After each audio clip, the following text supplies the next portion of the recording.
여러분은 어떻게 믿는 것이 바른 신앙생활하는 것일까요? 여러분 늘 우리 스스로에게 신앙생활은 어떻게 해야 되는 거야? 믿음 생활은 어떻게 하는 것이 바른 생활인 거야? 잘 믿으면 어떻게 해야 될까라는 그런 마음들이 우리 마음속에 다 있습니다. 그래서 나름대로 신앙생활을 잘하고 싶다라는 그런 바람과 마음들이 우리 모든 사람들에게 있다는 것입니다.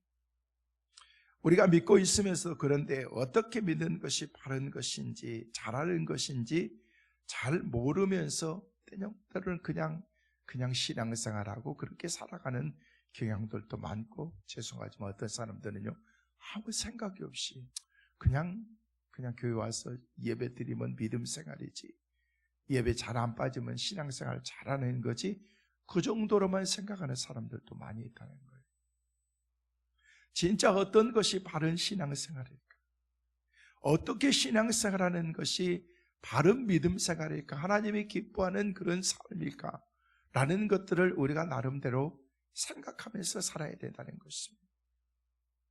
잘 믿으려고 다짐해도 한도 끝도 없는 것이 신앙생활인 것 같아서 때로는 답답한 그런 마음이 내 마음속에 들기도 하는 것입니다.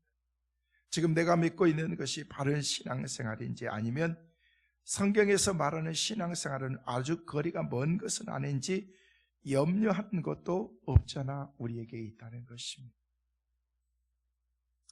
여러분, 신앙생활하는 사람들을 보면은요, 나는 저렇게 하지 말아야지 하는 그런 생각이 들기도 하고, 때로는 어떤 사람들을 보면서 나는 저렇게 해야지 라는, 나도 저렇게 살아야지 라는 그런 마음을 갖기도 한다는 것입니다. 어느 아버지가 그냥 젊었을 때부터 술을 너무 많이 마셔가지고 알코올 중독자가 되었습니다. 근데 그가 결혼을 해서 자녀들을 낳았는데 두 자녀들 가운데에서 두 자녀들의 모습이 너무너무 다르는 거예요.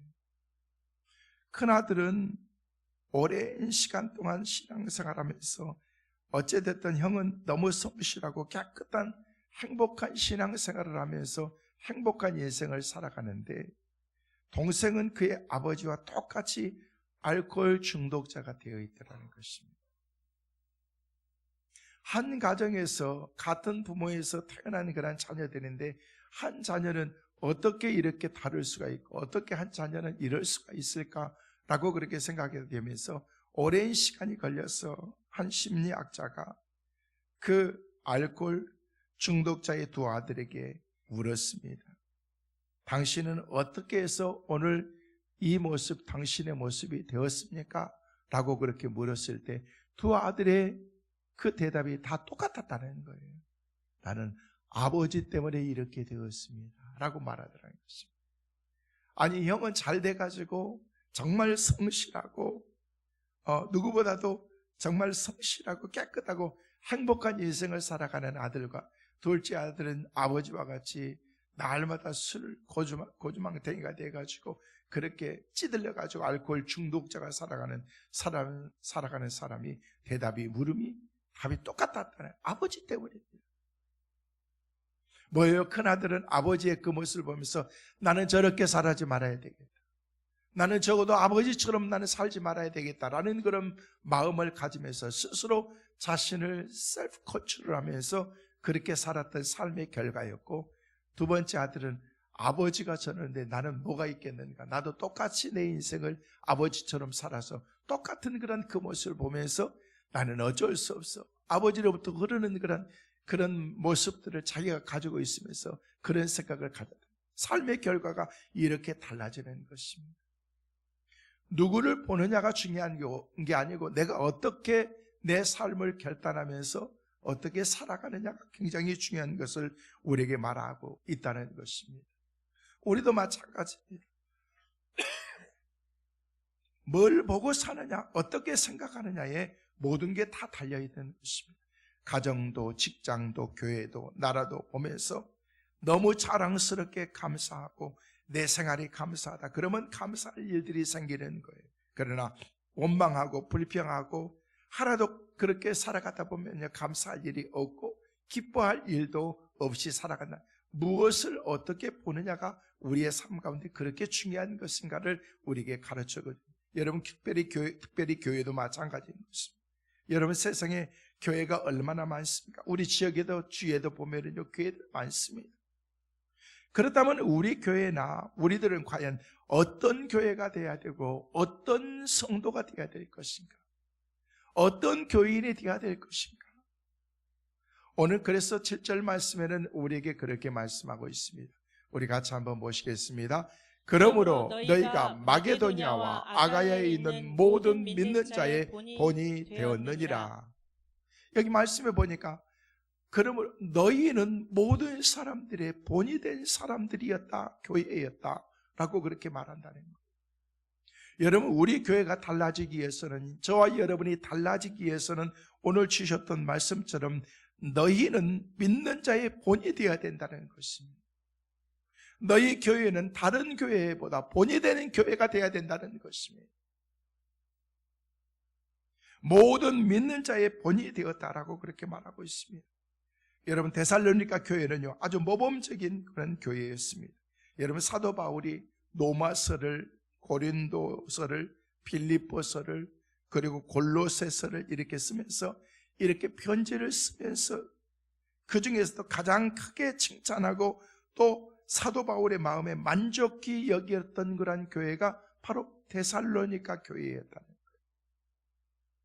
여기 데살로니가 교회는요, 참 교회의 속성과 모범적인 교회는 어떤 교회인가를 우리에게 가르쳐주고 있는 것입니다.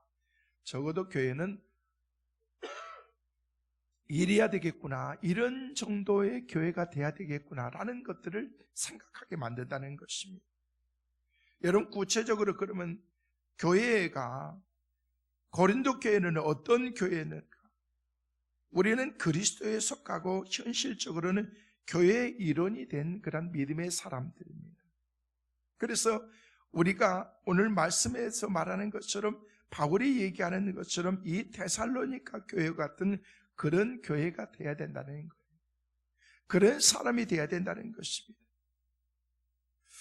어떻게 짧은 그런 역사를 가지고 있었던 그런 이 데살로니가 교회가 짧은 그 삶 가운데서 정말로 대단한 영향력을 발휘하는 그런 교회를 설 수가 있었는가? 여러분, 교회라는 것은 연륜이 많다고 그 교회가 영향력을 끼치는 것은 아닙니다. 저희 교회도 이제 다다음 주면은 4월 마지막 주면은 교회 창립 55주년이 됩니다. 반세기를 넘어서 이제 100년을 향해서 나가고 있는 그런 시점의 가운데에서 하나님이 우리 교회에 세워주신 그런 하나님의 사명이 우리 교회에 있는 것입니다.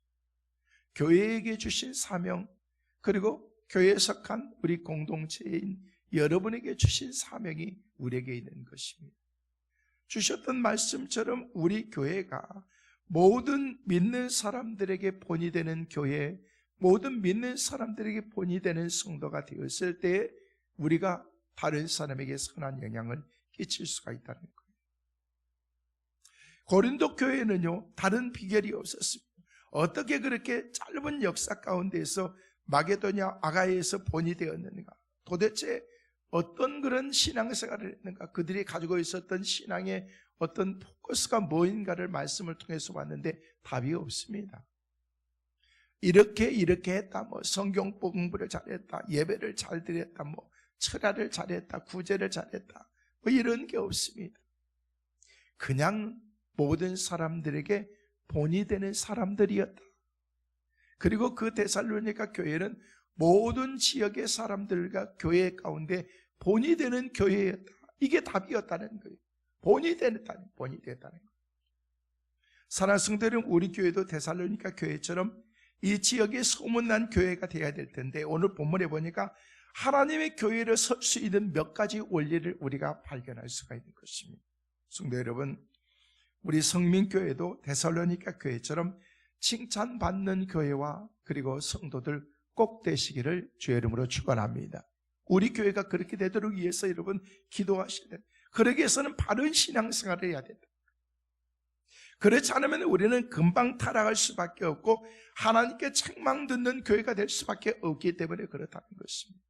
그래서 오늘 본문의 말씀을 중심해서 정말 하나님 앞에서 바른 신앙생활이 어떤 것인가. 여러분, 바른 생활이라는 것은요, 이건 기본인 것입니다. 우리가 우리의 신앙생활 가운데서 믿음생활을 바르게 해야 된다는 기본이라는 거예요. 많은 것을 요구하는 게 아니고 믿음의 사람들에겐 베이직한 기본적인 것이 이게 깔려야 되는데, 문제는요, 기본에 미달되기 때문에 이게 문제라는 거예요. 신앙생활에 미치지 못하기 때문에 이게 문제라는 것입니다. 하나님의 가지고 있는 기준은요, 우리가 탁도 없이 많은 것을 높여놓고서 너는 이 정도 돼야 된다라고 그렇게 하나님이 우리에게 요구하시지 않습니다. 아주 기본적인 건데 우리는 기본적인 것도 모르면서, 알지 못하면서, 그것을 실천하지 못하면서 우리가 살아가고, 이게 문제라는 것입니다. 그래서 바른 신앙생활이 무엇인가를 우리가 알아야 된다는 것입니다. 여러분, 우리 모든 사람들은요, 신앙생활하는 사람들이죠. 어떻게 믿는 것이 바른 신앙생활이고 잘 믿으러 가면 어떻게 하는 것인지 때로는 모르면서 우리가 그렇게 산다는 거예요. 잘 믿으려고 다짐해도 그냥 한순간에 무너지면서 때로는요, 내 신앙생활이 그냥 한순간에 다 망가져버리는 그런 신앙생활을 하면서 살아갈 때가 많이 있습니다. 그래서 사도 바울이 가장 칭찬한 교회가 있다고 하면은요, 데살로니가 교회고, 데살로니가 교회는요, 모든 사람들에게 본이 되는 교회였다라고 하는 것이 바울이 칭찬했던 그런 교회의 답이라는 것입니다. 이 데살로니가 교회는요, 사도 바울이 2차 전도 여행 때 설립한 교회인데, 데살로니가라고 하는 그런 그 지역은 그 당시에 로마의 지배를 받고 있었던 그런 지배였는데, 마게도니아의 주의 수도였던 것입니다. 그래서 그리스는 로마의 통치 안에 있었고, 그리스도를 둘러 나누어서 북쪽은 마게도니아, 그리고 남쪽은 아가야라고 하는 그런 지역에서 데살로니가 중심에서 북과 남으로 나누어져 있었던 것입니다. 그래서 마게도니아 주의 수도는 데살로니가였고, 남쪽의 아가야의 수도는 고린도였던 것입니다. 사도 바울과 실라와 디모데가 이 데살로니가에 들어가는 것은 바로 이 사도 바울의 제2차 전도 여행하면서, 쉽게 해서 전도 여행을 나가는데 그냥 한순간에 어디 선교 갔다가 그냥 들어오는 것이 아니라, 그들은 한번 지나가면요, 한 지역을 가면서 몇 년이 걸릴 수도 있고 그보다 오랜 시간이 걸리고 되는데, 두 번째 텀을 가리켜서 이제 2차 전도 여행을 가게 되는데, 2차 전도 여행 때 그곳을 갔던 것이 주 52년경에 데살로니가 지역으로 가게 된 것입니다. 뭐 하기 위해서? 복음을 전하기 위해서. 그래서 사도 바울은 이 데살로니가 지역에 야손이라고 하는 사람의 집에 머물면서 복음을 전파하기 시작합니다. 짧은 기간이었습니다. 그곳에서 머문 시간은 무려 3주밖에 되지 않았다는 거예요. 짧은 20여일 동안 그곳에 머물면서 날마다 그들에게 복음을 전하면서, 예수 그리스도가 우리를 위해서 이 땅에 오시고 우리를 위해서 고난 받으시고 그분이 우리를 위해서 십자가 지셨다. 바울이 데살로니가에서 전한 그런 메시지 보면요, 그 외에 다른 것이 없습니다. 나를 나타내는 것도 아니고 믿음 생활에 대해서 다시 구체적으로 얘기하는 것이 아니라 예수 그리스도를 얘기하면서 그리스도가 우리를 위해서 오셨고 고난받으시고 십자가 지시고 부활 승천하셨다. 이게 전부였다는 것입니다.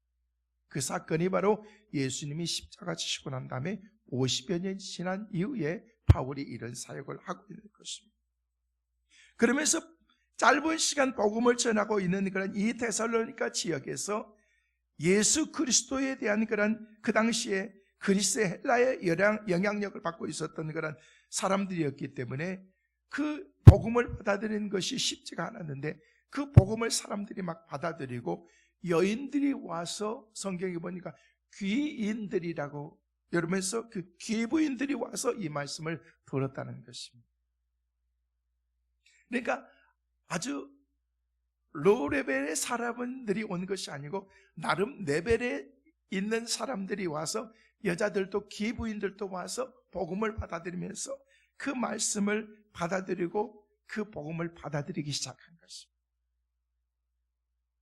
이곳에서는 유대인들이 있었는데 바울 일행을 시기해서 어떤 불량배들을 통해서 야손 집에 있는 바울 일행을 이제 잡아서 해를 끼치기 위해서 죽이기 위해서 작정을 하게 됩니다. 그러나 바울 일행을 찾지 못하고 야손과 관계를 끊고자 이제 있었던 그런 그들 가운데서 야손을 미워할 수밖에 없는 거죠. 그래서 그들을 잡아다가 이제 문제를 삼게 되는 내용이 사도행전의 기록이 사도행전 17장 6절 7절 말씀에 보면은 우리에게 그렇게 말씀하고 있습니다. 같이 한번 읽습니다. 발견하지 못함에 야손과 그 형제들을 끌고 읍장들 앞에 가서 소리질러 이르되 천하를 어지럽게 하던 이 사람들이 여기도 이름에 야손이 그들을 맞아들였도다. 이 사람들이 다 가이사의 명을 거역하여 말하되 다른 임금 곧 예수라 하는 이가 있다 하더이다 하니. 이 말씀이 무슨 얘기냐면요, 지금 사도 바울이 데살로니가에서 복음을 전하고 있는데 복음이 한순간에 마치 스펀지에 물이 빨아들이고 귀 부인들이 와서 복음을 받아들이는 가운데 놀라운 일들이 일어나는 그런 모습을 보면서 이거 안 되겠다 하면서 야손의 집으로 쉽게 얘기해서 군인들을 보낸 거예요. 잡아 죽여라, 바울 일행들 없애버려라 라고 했는데 이미 야손이 그 상황을 알고서 바울 일행을 다른 데로 빼돌린 거예요. 이거 큰일 나겠다. 그랬을 때 야손, 이게 데살로니가 읍장은요 유대인들의 말을 듣고서 야손에게 이제 나중에 문제를 이제 일어났을 때 그것을 문제를 해결합니다만은요, 이제 야손을 끌어서 잡아다가 감옥에 갇히는 거예요. 누구 대신? 바울 대신. 그래서 읍장이 유대인들의 말을 듣고서 야손에게 보석금을 갖다 주고서 야손이 다시 풀려나게 됩니다. 이런 박해로 인해서 교인들은 바울 일행을 베레아라는 그런 도시로 보내게 된 것입니다.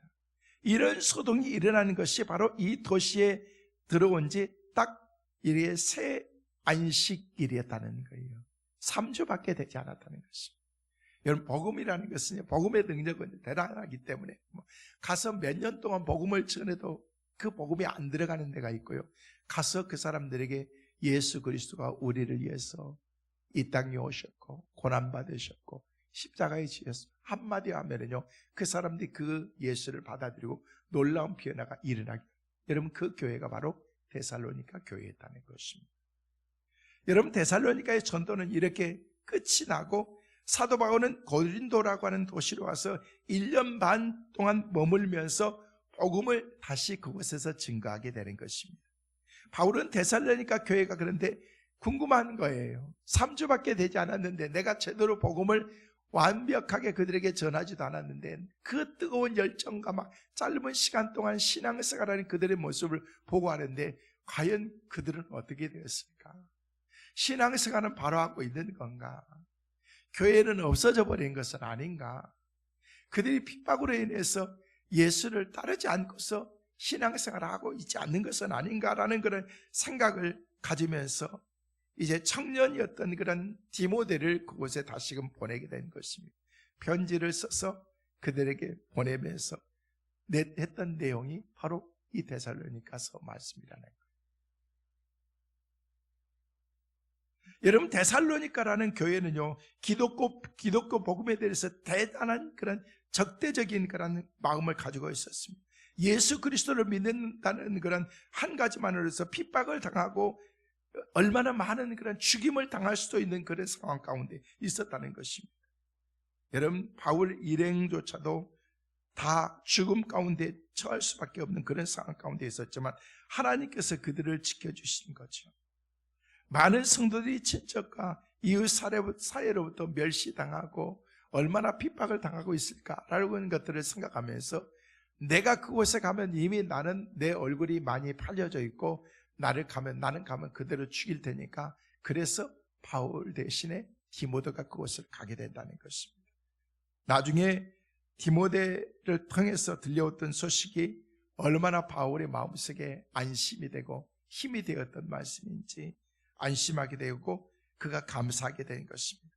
데살로니가 교회가 아주 건실하게 건강하게 자라고 있었고 성도들은 모두 다 영적으로 건강하고 열심을 가지고 신앙생활하고 있다는 그런 소식을 듣게 된다는 거예요. 여러분, 데살로니가 교회를 다녀온 이 디모데의 복음은요, 사도 바울을 너무 행복하게 만들었던, 이 짧은 시간에 복음을 전했던 그 교회가 이렇게 놀랍게 세워지면서 정말로 모든 교회의 모범이 될 만한 그런 교회가 되었다는 것, 이 자체가 바울에게 있어서는 큰 보람이었을 것입니다. 그러면서 오늘 본문 말씀에 2절 말씀에 우리에게 그렇게 말씀하고 있습니다. 2절 말씀 같이 한번 보실까요? 우리가 너희 모두로 말미암아 항상 하나님께 감사하며 기도할 때 너희를 기억함은, 우리가 너희 모두로 말미암아 항상 하나님께 감사하고 있다는 거예요. 바울이 지금 고린도에 있는 사람들, 신앙생활하고 있는 그런 사람들을 생각할 때 너무 하나님께 감사하고 있습니다. 그러면서 그들을 기억하면서 그들을 위해서 기도하고 있다는 거예요. 이 데살로니가 교회의 신앙이 다 옳다는 것도 아니고 그들 나름의 문제점도 다 가지고 있었습니다. 그래서 사도 바울은 이 교회를 편지하고 있는 것입니다. 신앙생활이라는 것은 이렇게 하는 거야. 믿음생활이라는 것은 이렇게 해야 돼. 어떤 해결적인 규격화 된 그런 논리가 있는 것은 아닙니다. 각자에게 주어진 환경이 다르기 때문에 그 사람에게 이런 방식, 저 사람에게 저런 방식, 교회는 이렇게 해야 되고 다 나름대로 교회들마다 다 다릅니다. 사명도 다 다른 것입니다. 목사는 이래야 돼, 장로는 이래야 돼. 여러분, 기준은 그렇지만은요, 다 사람들마다 다른 거예요. 그 사람은 그 사람의 기질이 있고 이 사람은 이 사람의 기질과 가지고 있는 장점과 단점이 있다. 그것을 장점을 드러내면서 그 사람의 역량을 발휘해서 역할을 할 수 있도록 만들어주면 되는 것입니다. 다른 목사님은 이런데 우리 목사님은 왜 이러시지 못하는 거예요? 그렇게 생각하지 말라는 거예요. 다른 교회 장로들은 다 이런데 우리 교회 장로들은 왜 이러는 거예요? 그렇게 생각하지 말라는 거예요. 다 역할과 역량이 다른 거예요. 어떤 기준의 평가를 가지고서 그렇게 생각하면은요, 우리는 늘 불편한 그런 마음을 가지고 살 수밖에 없기 때문에 그렇다는 것입니다. 여러분, 신앙생활은 이렇게 하는 것이라고 어떤 해결적이고 규격화된 그런 논리가 있는 것은 아니라는 거예요. 신앙생활 하면서 그건 당연한 거지. 새벽기도 나오는 건 당연해야 되는 거 아니에요? 목사 장로 정도 되면은요, 신앙생활 하면서 새벽기도도 나와야 되고 수요 예배, 금요 예배도 빠지지 말아야 되지. 이거 당연한 거 아니야. 장로도 아닌 나도 나오는데 왜 이러는 거야? 여러분, 그게 아니라는 것입니다. 어떤 규격화된 것으로 여러분의 신앙생활하는 것은 이런 것이다라고 그렇게 생각하지 말라는 거예요. 고린도 교회가 정말로 자기 마음에 든 칭찬담 많은 교회들보다도 여러분, 고린도 교회는요, 다른 교회보다 못한 것도 있었어요. 또 음란한 그런 것들이 얼마나 고린도 지역에 많이 있어요. 그런 영향도 얼마나 많이 받았습니까? 그러나 고린도 교회는 고린도 교회 나름대로 그 특징과 특색을 가지고 있는 교회였고, 나름대로 그 교회는 그 교회로서의 사명을 감당하는 것이지, 왜 에베소 교회하고는 다른 거야? 왜 빌라델피아 교회하고는 다른 거야? 여러분, 그런 차원이 아니라는 것입니다. 그래서 신앙생활이라는 것은 커다란 줄거리는 거의 같지만은요, 줄기는요 다 다를 수가 있는 것입니다. 큰 뿌리, 작은 뿌리, 실뿌리, 먼 뿌리 다 다를 수가 있다는 것입니다. 여러분, 그 줄기는요 예수 안에 있는 거예요. 예수라고 하는 그 줄거리 안에 우리가 붙어 있기만 하면 그 안에서 큰 가지는 큰 가지로, 작은 뿌리는 작은 뿌리로, 실뿌리는 실뿌리. 여러분, 실뿌리가 없으면 중간 뿌리가 없고 중간 뿌리가 없으면요 큰 뿌리는 없는 거예요. 큰 뿌리가 없으면요 그 나무는 없는 거예요. 그래서 나는 실뿌리다 그러면요 실뿌리의 역할을 감당하면 되는 거예요. 실뿌리를 통해서 중간 뿌리로 영양분이 공급하고 물이 공급되고 다 그렇게 되는 거예요. 여러분, 그런데 나는 당신은 왜 실뿌리냐고, 왜 당신은 굵은 큰 뿌리냐라고 그렇게 말하고 그렇게 판단하고 우리는 정지할 필요가 없다는 것입니다. 여러분, 미국의 심리학자 때는 메슬로라고 하는 그런 사람이 있는데요, 메슬로라는 사람은요 이런 얘기를 했습니다. 사람의 가장 아름다운 모습은 자기 안에 잠재적 역량을 실현하는 것이다 라고 그렇게 했어요. 내 안에 감춰진 그런 나만이 가지고 있는 어떤 역량이 있다는 것입니다. 내가 가지고 있는 어떤 남들이 가지고 있지 않는 그런 나름대로의 어떤 장기가 있다는 것입니다. 그것을 우리가 잘 개발해서 살아가는 것이 우리가 믿음으로 신앙생활을 잘하는 것이다라고 말하고 있습니다. 사람은 자기의 은사와 역량을 마음껏 발휘하면서 다른 사람들의 유익을 위해서 살아가는 자기 실현자가 아름다운 인생을 살 수가 있다는 얘기인 거예요. 정확한 통계는 아니라도 인류의 약 10%만이 자기의 실현자로 자기의 은사를 개발하면서 역량을 다 기울이고 부르신 자리에서 소명을 다하면서 살아가는 사람들은 전 인류의 10% 정도밖에 되지 않는다는 것입니다. 나머지 90%의 사람들은요, 내 역량의 그 역할을 발휘하지 못하면서 자기 은사와는 상관도 없이 소명의식도 없이 자신이 중하지 않는 일들을 하면서 살아가는 사람들이 거의 90%의 사람들이라는 거예요. 쉽게 얘기해서 내 인생의 전공과는 다르게 사는 사람들이 거의 다 많다는 것입니다. 내가 내 인생을 살면서 야, 이거는 내가 가지고 있는 천직이야. 내가 하나님이 내게 주신 그런 특별한 그런 은사로 나는 그 은사를 개발하면서 나는 내 인생을 이렇게 살아면서 그렇게 내 인생에 대해서 만족해하는 사람들이 많이 없다는 것입니다. 목회자들에게 앙케이트를 줬어요. 당신은 당신이 섬기고 있는 교회에 만족하십니까? 얼마나 만족했을 것 같아요? 목사님. 똑같아요. 여러분과 똑같습니다. 나는 만족하지 못하고 나는 감사하지 못하고 내게 주어진 그런 상황과 환경 가운데에서 그 가운데에서도 만족해하면서 감사하는 얼마 전에 한 목사님을 만났어요. 그 목사님을 만나서 교제하면서 차 마시면서 이런저런 얘기를 하는데 제가 그 목사님이 굉장히 부럽더라고요. 그 목사님은요, 교인 20명도 안 되는 교회를 목회를 하면서 너무너무 행복해하는 거예요. 20명이 아니라 한 2만 명 되는 그런 교회에 목회하는 목회처럼 생각하면서 너무너무 행복해하면서 제가 제 모습이 좀 부끄러웠던 그런 모습이 있었습니다. 내게 주어진 그런 상황과 환경 가운데에서 시골에서 목회하면서 성도들이 농사 지었다고 그냥 고구마 조금 막 봉지에 싸다 주고 그냥 호박 몇 개 따다 주고 그런 것에 대해서 너무너무 감사하면서 자기가 이런 은혜를 잊고 살아간다고 얘기하는 그런 고백을 들으면서 야, 마음이 너무 순수하다. 내게 주어진 그런 상황과 환경에 대해서도 감사하면서 사는 사람이 있는가 하면요, 매사에 내 삶을 불평하면서 살아가는 사람들도 있다는 것입니다. 때로는 내가 원하지 않는 삶을 살 수도 있습니다. 나는 이 전공을 했는데 전혀 다른 방향에 가서 전공을 가서 그렇게 하는 일을 할 수도 있습니다. 우리 교회 성도 자녀 가운데에서 공무원 시험을 보고 직장에 갔는데 자기가 원하는 그런 그 분야에 그것을 해서 시험을 받고 그것에 합격해서 발령을 받았는데 전혀 다른 분야로 가서 일할 수 있도록 거기서 조처를 하더라는 거예요. 견디지 못하고 그 분야에 대해서 전혀 알지도 못하고 때는 내 인생이 그럴 수 있다는 것입니다. 내가 열심히 노력하고 공부해서 이 전공을 했습니다. 근데 사회에 나와서 살다 보니까 내 전공과는 전혀 다른 방향으로. 여러분, 주부들은 무슨 주부과 나와가지고 주부 전공한 건 아니잖아요.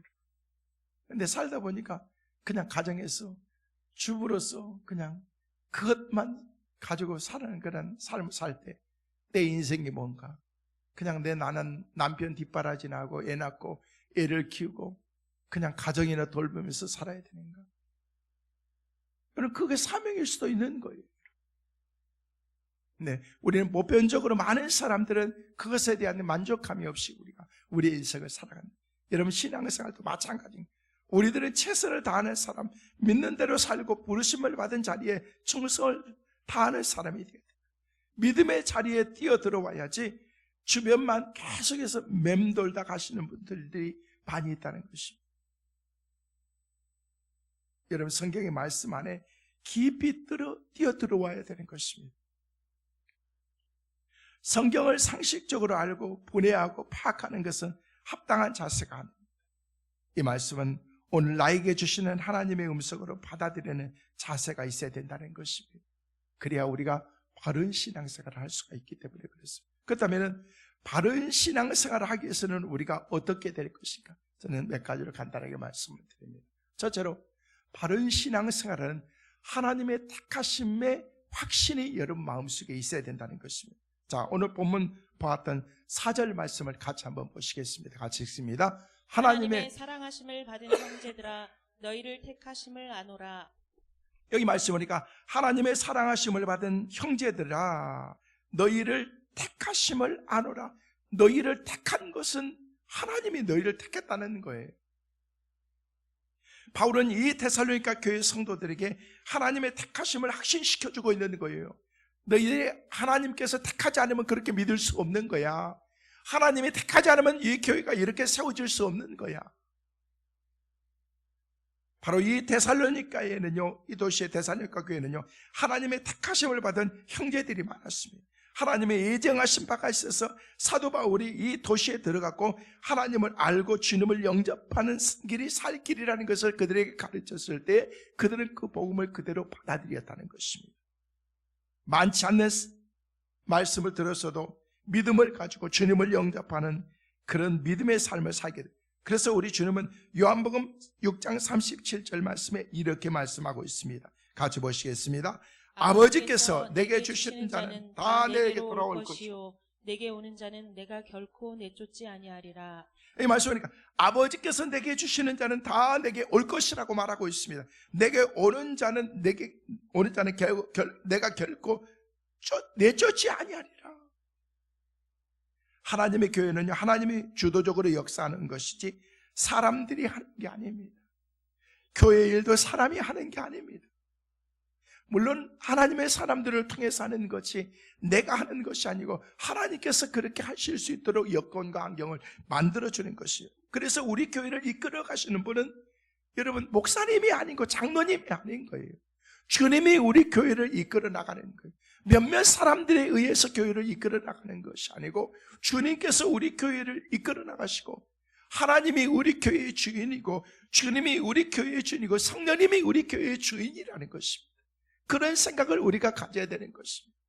하나님의 선택하심을 받아들이는 사람들은 각자의 신앙을 가질 수가 있습니다. 신앙을 가진 사람 중에도 내가 먼저 믿는 것 같고 내가 무엇을 해놓은 것 같지만은요, 그런 것은 교만인 것입니다. 누가 그러더라고요. 그런 사람들은요 다 원불교 사람들이래요. 원불교 사람. 그래서 무슨 얘기가 그랬더니 맨날 그 사람들의 마음속에는 원망하고 불평하고 난 다음에 교만하고. 여러분, 이 사람들은요 다 이렇게 이런 사람들이에요. 이 사람들은 삼척 사람이라네. 삼척. 뭐 잘난 척, 뭐 아는 척, 뭐 원척 하면서. 성도 여러분, 우리 교회는 하나님의 교회고 하나님이 주도권을 잡고 있고 하나님이 성장케 하셨고 지금도 여전히 하나님이 우리 성민교회의 주인인 것을 믿으시길 바랍니다. 하나님이 우리 교회의 주인. 여러분, 그냥 하나님이 우리 교회 목사님, 저 지난주 한 주간 없었잖아요. 제가 없어도 우리 교회 잘 돌아가요. 여러분. 하나님이 교회의 주인이시기 때문에. 어떤 분, 목사님이 없으니까요. 나한테 그러더라고. 금요 예배도 많이 안 하고. 금요 왜 저 없다고 금요 예배를 왜 안 하셨어요? 그런 건 아니지만은 수요 예배는 선거 날이기 때문에 그럴 수도 있는 거지. 그러나 제가 없어도 다 돌아가요. 새벽기도 없어도 다 돌아가고. 죄송해요. 우리 김영란 원사님 없어도 그냥 성찬식 다 돌아가요, 여러분. 나는 그런 생각을 가져. 물론 그런 마음을 가져.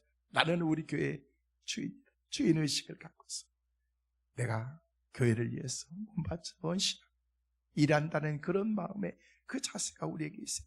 데살로니가 교회는요, 그들의 마음속에 짧은 역사를 가지고 있었기 때문에 많이 배우지도 못했겠지요. 그러나 그 열정만큼은 대단했습니다.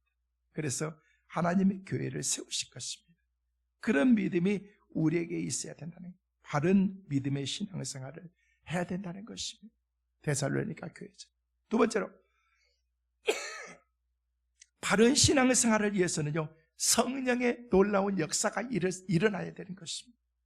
교회는 언제나 어떤 시대를 막론하고 성령의 인도하심으로 존재하는 것입니다.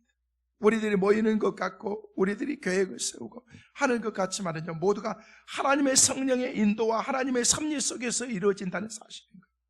우리들이 무엇을 좀 일할 것이 있습니까? 하나님이 인도하시고 힘을 주셔야 일할 수 있는 거예요. 하나님이 도와주셔야 일할 수가 있는 거예요. 내가 내 마음대로 됩니까? 내 생각대로 됩니까? 안 되는 거예요. 건강이요? 제가 제일 건강 신경 쓰는 게 뭔 줄 아십니까? 목입니다. 목.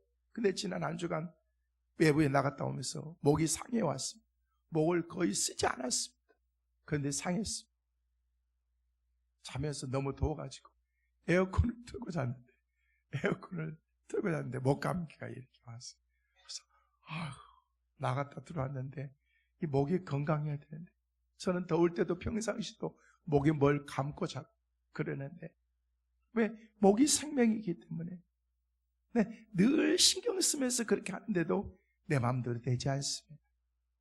건강, 인생, 신앙생활, 자녀들, 가정, 인생 사는 거, 사업하는 거, 다 내 마음대로 되면 얼마나 좋겠습니까? 모든 게 다 내 마음대로 되는 것은 아니에요.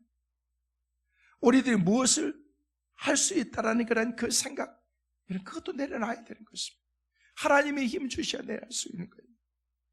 오늘 5절 말씀에 뭐라고 말씀하고 있습니까? 5절 말씀에 우리에게 그렇게 말씀하고 있습니다. 같이 읽습니다.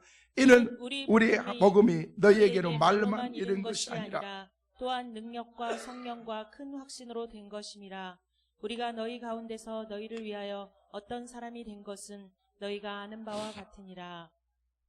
여기 말씀 보니까 이는 우리 복음이 너희에게로 말로만 이른 것이 아니라 또한 능력과 성령과 큰 확신으로 된 것이라. 내가 하는 것이 아니라 하나님의 능력과 성령의 능력과 하나님께서 주신 그런 하나님의 힘으로 우리가 할 수 있다라고 그렇게 말하고 있다는 것입니다. 이 데살로니가 교회는요, 이 도시에 사는 그런 사람들에게 그 많은 복음을 받아들이면서 많은 복음을 전파했습니다. 이 교회는 보통 사람들과 다른 점이 있었습니다. 사도들이 하시는 말씀을 사람의 말로 들은 것이 아니었다는 거예요. 보통 헬라 사람들은요, 수사학이나 응변을 중요시했기 때문에 계배를 늘어놓는 그런 철학자들이 와서 하는 말로 그렇게 들을 수가 있었는데, 그들은 짧은 시간 하나님의 말씀을 들으면서 이것은 하나님이 내게 주신 하나님의 음성이다라는 그런 생각을 듣게 되었다는 것입니다. 어떤 철학 사상이 아니라 자기들을 살리려는 하나님의 역사로 보았습니다. 능력과 성령과 큰 확신으로 받아들였다. 그래서 히브리서 4장 12절 말씀에도 우리에게 그렇게 말씀하고 있습니다. 하나님의 말씀을 같이 보십니다. 하나님의 말씀은 살아있고 활력이 있어 좌우의 날선 어떤 검보다도 예리하여 혼과 영과 및 관절과 골수를 찔러 쪼개기까지 하며 또 마음의 생각과 뜻을 판단하나니. 여기 말씀을 보니까 하나님의 말씀은요, 하나님께서 주셨던 그런 하나님 말씀에는요, 사람들의 영과 골수와 관절을 쪼개기까지 하는 그런 하나님의 능력이 그 안에 담겨져 있다는 것입니다. 그래서 우리의 마음과 생각과 뜻을 그 하나님의 말씀을 통해서 우리에게 다 판단하시는 것입니다. 하나님의 말씀은 사람을 변화시키는 능력이 있다는 것입니다. 여러분을 변화시키는 것은요, 하나님의 말씀이 우리 가운데 들어오기 시작하면요, 그때부터 내 삶에 놀라운 변화들이 막 일어나기 시작합니다. 하나님의 말씀은 어떤 단단한 것이라도 깨뜨려 부시는 그런 힘이 있기 때문에 그렇습니다. 산을 옮길 만한 그런 능력이 그 안에 있다라고 말씀하고 있습니다. 여러분, 능력이라는 말은요, 생명력이 있다는 거예요. 변화의 역사가 있다는 것입니다. 완악한 사람들의 마음도 다 움직일 수 있고 변화시킬 수 있는 것이 바로 하나님의 말씀이라는 것입니다. 그래서 이 데살로니가 교회가 3주간 만에 이렇게 자리 잡고 있었던 것은 성령의 역사가 아니고서는 불가능하다는 거예요. 하나님께서 도와주시지 않으면 이렇게 교회가 세워지는 것이 불가능하다는 것입니다. 여러분, 얼마나 많은 교회가 세워집니까? 요즘에는요, 개척교회가 많이 안 세워진다는데, 그래도 통계에 보면은요, 매마다 엄청나게 교회들이 많이 세워지는데, 세워지는 만큼 교회가 많이 없어집니다. 그리고 이제는 기독교가 엄청난 그런 코로나 이후에 막 하향의 길을 막 30-40%의 기독교인들이 막 다 빠져나가 버렸기 때문에 이것을 어떻게 우리가 다시금 부흥을 일으킬 것인가? 이번 주 목요일 날 부흥사 목사님들이 다 모입니다. 전 지역에서 다 모이고 나사렛 예수 기독교 성교 세계 교단 부흥사들이 다 모여요. 제가 거기서 말씀을 증거하면서 제가 말씀의 제목을 그렇게 잡았습니다. 다시 부흥하리라. 다시 부흥하리라. 부흥사 목사님들을 통해서 여러분들을 통해서 부흥의 역사가 일어나고 가는 곳마다 부흥의 놀라운 부흥의 역사들을 여러분이 일으키지 않으면 우리 한국 교회는 희망이 없다. 자, 그 메시지를 준비하고 그들에게 말씀, 부흥사 목사님들에게 말씀을 증거하고 준비하고 있습니다. 하나님의 말씀을 통해서 다시금 일어나지 않으면 안 됩니다. 복음을 들고서 나가서 외쳤을 때 그 복음의 능력이 있어서 많은 사람들에게 하나님의 능력의 역사, 그러기 위해서는 우리가 성령 충만해야 된다는 것이, 성령에 사로잡혀야 된다는 것입니다. 오늘 일베에 나오신 사랑하는 성도 여러분, 여러분 성령의 사람들이 되시기를 주의 이름으로 축원합니다. 어디서 이상한 말 듣고 이상한 소리 듣고 그 말씀에 따라서 막 따라가지 말고 여러분이 스스로 복음의 능력을 힘입어서 예수 복음을 전하는 교회, 데살로니가 같은 우리 교회가 되어야 된다는 거예요. 세 번째로 바른 신앙생활은 하나님께 온전히 돌아오는 것입니다. 오늘 본문 9절은 우리에게 그렇게 말씀하고 있습니다. 함께 보시겠습니다. 그들이 우리에 대하여 스스로 말하기를 우리가 어떻게 너희 가운데 들어갔는지와 너희가 어떻게 우상을 버리고 하나님께로 돌아와서 살아계시고 참되신 하나님을 섬기는지와. 데살로니가 교회 성도들은 우상을 버리고 하나님께 돌아왔습니다. 이미 그들이 가지고 있었던 그런 나름대로의 신앙관을 가지고 있었던 우상 숭배의 신관들을 다 버리고서 하나님께 돌아왔다라고 말하고 있습니다. 그들이 믿는 하나님은 살아계시고 참되신 하나님이신 것을 그들은 깨달았던 것입니다. 그리고 여기서 버리고 돌아와 섬겼다는 말에 주의해야 되는 것입니다. 우리들이 바른 신앙을 소유하기를 원하면요, 버릴 것은 버려야 된다는 거예요. 돌아올 때는 철저하게 돌아와야 된다는 것입니다. 그리고 하나님을 섬겨야 된다는 것. 그런데 어떤 사람들은 아직도 세상과 교회, 불신과 신앙 사이에서 우왕좌왕하면서 우리가 이것도 붙잡고 저것도 붙잡고 그렇게 살아가고 있다는 것입니다. 두 사이에서 머뭇거리는 거리에 그냥 방황하는 사람들이 많이 있다는 것입니다. 여러분, 이상이라고 하는 우상, 세상이라고 하는 우상, 자아라고 하는 그런 우상, 이런 것에 다 사로잡혀서 우리가 살아가고 있는 것입니다. 성도 여러분, 하나님께 돌아와야 됩니다. 버릴 것을 버려야 됩니다. 데살로니가 교회가 하나님께서 주셨던 그런 칭찬 듣는 교회에 될 수 있었던 것은 바로 이런 이유였다는 것입니다. 하나님께 돌아와 바른 신앙생활하는 오늘 일부에 나오신 저와 여러분의 모두가 꼭 되시기를 주의 이름으로 축원합니다. 마지막으로 바른 신앙생활하는 주님을 본받고 열매를 맺어야 우리가 바른 신앙생활을 할 수 있는 거예요. 아니, 신앙생활을 바로 하고 바로 산다는데 열매가 없다? 우리 주님께 책망받는 일인 거죠. 오늘 6절 7절에는 우리에게 그렇게 말씀하십니다. 같이 읽겠습니다. 또 너희는 많은 환난 가운데서 성령의 기쁨으로 말씀을 받아 우리와 주를 본받은 자가 되었으니 그러므로 너희가 마게도냐와 아가야에 있는 모든 믿는 자의 본이 되었느니라. 여기에 답이 있는 것입니다. 아가야, 마게도냐, 모든 사람들에게 본이 되었다는 거예요. 우리들의 신앙을 가진 사람들로서 신앙생활하는 성도들은 본받아야 된다. 생각하는 것도 본받고, 보는 것도 본받고, 말하는 것도 본받고, 신앙생활하는 것도 본받고, 잘하는 것은 본받아야 돼. 여러분, 우리가 어렸을 때 글씨 쓸 때 어떻게 했어요? 글씨를 쓰면은요, 글씨 본이 있습니다. 어머니 할 때요, 그냥 어머니 써봐, 이렇게 쓰는 거야. 그것도 못 써, 이렇게 아니고 어머니를 희미하게 써놓고 그 위에 그대로 그리라고 얘기합니다.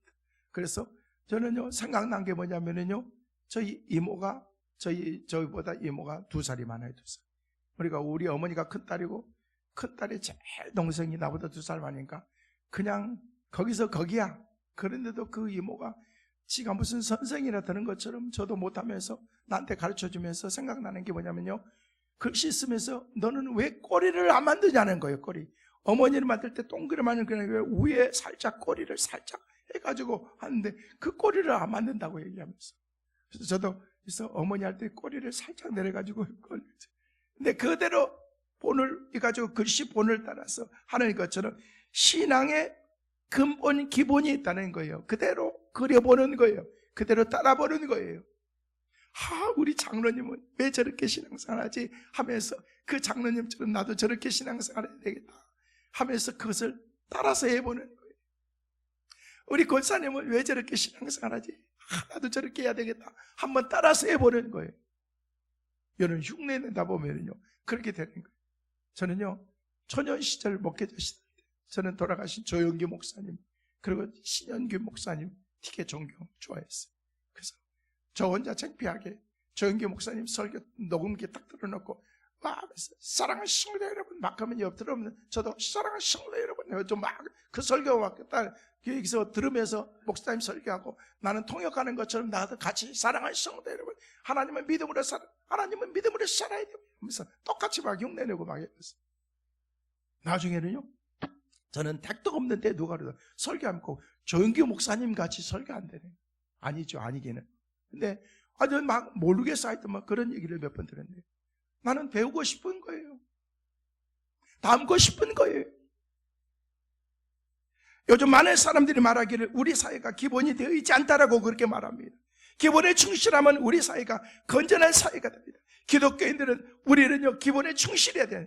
나를 쳐서 복종시키지 못하면 어떻게 살 것입니까? 오래 믿었다는 말로 자랑하는 이들이 아직도 변한 것은 하나도 없고 자기만 아는 것은 여러분 그것은 잘못된 신앙생활인 것입니다. 내가 죽어야 교회가 살고 내가 죽어야 우리 주님이 살고 영광을 받으시고 열매를 맺을 수가 있는 것입니다. 무슨 열매들 수 있냐고요? 믿음의 열매, 사랑의 열매, 소망의 열매, 이런 열매가 맺혀야 돼요. 성경에 보면 맺혀야 될 열매들이 많이 있다라고 말하지 않습니까? 특별히 교회 안에서는요 이 사랑과 관심과 마음 이런 열매들이 우리에게 있어요. 또 맺어야 될 열매가 뭔 줄 아십니까? 소망의 열매인 것입니다. 어느 벌목꾼이 숲속에서 나무를 자는데 100년 된 나무를 자면서 막 이제 거목을 벌채하고 있는데 나무를 자르면서 그 나무를 보면서 깜짝 놀란 거예요. 나이테들이 100년 되면 100년 된 나이테가 있는데 어느 순간에 나이테들이 그 나이테가 하나하나 되는 게 거의 나이테 줄기가 붙어 있더라는 것입니다. 5년 동안 붙어 있더라는 것입니다. 1년 동안 자라면서도 이렇게 팍팍 자라지 못하면서 5년 동안 붙어 있는데 그때 추적해서 보니까 그때는요 너무 날씨가 가물었고 그런 시기였다는 거예요. 가물고 힘들고 어려웠기 때문에 나무 나이테가 늘어나지 못하면서 자라지 못하고 5년 동안 그대로 있었던 거예요. 그런데 그대로 있으면서 그 나무는요 5년 동안 뿌리를 깊이 내리게 되었다는 것입니다. 여러분 신앙생활이라는 것은 그렇습니다.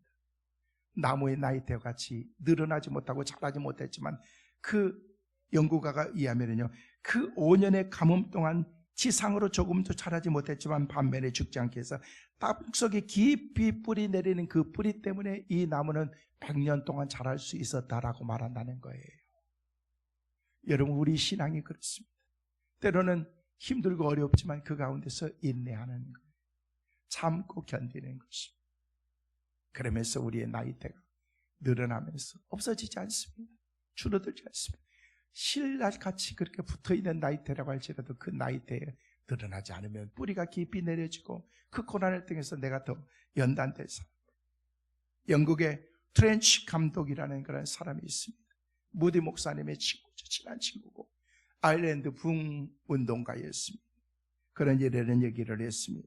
어떤 사람은 자기의 가는 평탄한 길에 조그마한 구렁텅이만 있어도 하나님을 원망하는 사람을 원망한다. 그러나 어떤 사람은 자기 가는 길이 칠흑하지 어둡고 캄캄한 길이지만 작은 불빛 하나만 비춰줘도 하나님의 은혜에 감사한다. 그처럼 화려한 궁전에 살면서도 항상 원망과 불평으로 사는 자가 있는가 하면 작은 움막에 살면서도 지극히 작은 것에도 감사하면서 사는 사람이 있다라고 말을 했습니다. 데살로니가 교회처럼 어려운 가운데서도 성령이 주는 기쁨으로 날마다 주님의 도를 힘있게 증거하면서 살아가는 우리 교회와 성도들이 되어야 된다는 것입니다. 말씀을 정리합니다. 모든 것은 바른 생활이 있습니다.